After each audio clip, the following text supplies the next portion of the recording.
அனைவருக்கும் வணக்கம். நம்ம டெய்லியும் banking and SSC point of வியூல 5 கொஸ்டின்ஸ் கரண்ட் அஃபேர்ஸ்லேருந்து பார்க்குறோம். இன்னைக்கு என்ன கொஸ்டின்ஸ் இருக்கு அப்படின்னு சொல்லி பார்ப்போம். First one, which state has decided to observe MS Swaminathan birthday as sustainable agriculture day அப்படின்னு சொல்லி கேட்டிருக்காங்க. ஸோ எம்எஸ் சுவாமிநாதன் பர்த்டே வந்து பார்த்தீங்கன்னா 7th ஆகஸ்ட் வரும், சரிங்களா? ஸோ இந்த டேவை சஸ்டைனபிள் அக்ரிகல்ச்சர் டேன்னு எந்த ஸ்டேட் செலிப்ரேட் பண்ண போறாங்க அப்படின்னா மகாராஷ்டிரா இதை பண்ண போறாங்க. அடுத்தது, the launch vehicle of BlueBird communication satellite அப்படின்னு சொல்லி கேட்டிருக்காங்க. ஸோ ப்ளூபேர்ட் கம்யூனிகேஷன் சேட்டலைட் அப்படிங்கிறது அமெரிக்காவும் இந்தியாவும் சேர்ந்து பண்ணக்கூடிய ஒரு கொலாபரேஷனாக இருக்க போகுது.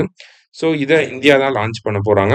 இதோட லான்ச் வெஹிக்கிள் வந்து LVM-3, சரியா? Launch vehicle Mark 3.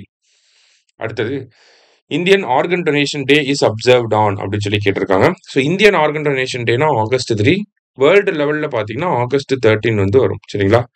So world லெவலில் ஆர்கன் டொனேஷனில் ஃபர்ஸ்ட் இருக்கிறது யாருன்னா USA, அடுத்தது சைனா, தேர்டு வந்து யாருன்னா இந்தியா. ஓகேவா? அதே மாதிரி இந்தியாவுக்குள்ள யாரு டாப் ஸ்டேட் அப்படின்னு சொல்லி பார்த்தீங்கன்னா தமிழ்நாடு. 2024க்கான அவார்டை வந்து நேற்று தமிழ்நாடுக்கு கொடுத்துருக்காங்க. அடுத்தது, USA has imposed how many percentage of tariff on Indian exports அப்படின்னு சொல்லி கேட்டிருக்காங்க. ஸோ இந்தியாவிலேருந்து அமெரிக்காவுக்கு போகக்கூடிய பொருட்களுக்கு எவ்வளோ பர்சன்டேஜ் டாரிஃப் போட்டிருக்காங்க அப்படின்னு சொல்லி பார்த்தீங்கன்னா 25% டாரிஃப் வந்து அமெரிக்கா இம்போஸ் பண்ணியிருக்காங்க, சரியா?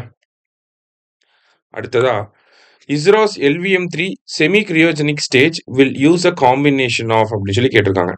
ஸோ இஸ்ரோவோட LVM-3 வந்து பார்த்தீங்கன்னா இப்போ லிக்விட் ப்ரொப்பலண்ட்டாக இருக்கு, ஓகேவா? அதை வந்து செமி கிரியோஜெனிக்காக வந்து மாற்ற போகிறாங்க. இதுக்கான டெஸ்டிங் போய்கிட்டு இருக்கு. 2027 இந்த ப்ராஜெக்ட் கம்ப்ளீட் ஆயிரும் அப்படிங்கிறத இஸ்ரோ சொல்லியிருக்காங்க.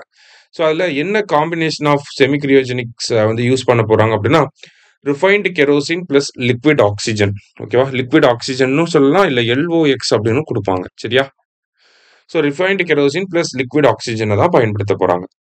இன்னைக்கு 5 கொஸ்டின்ஸ் பார்த்துருக்கோம். தேங்க்யூ. சுரேஷ் IAS அகாடமி, வெற்றியின் முகவரி.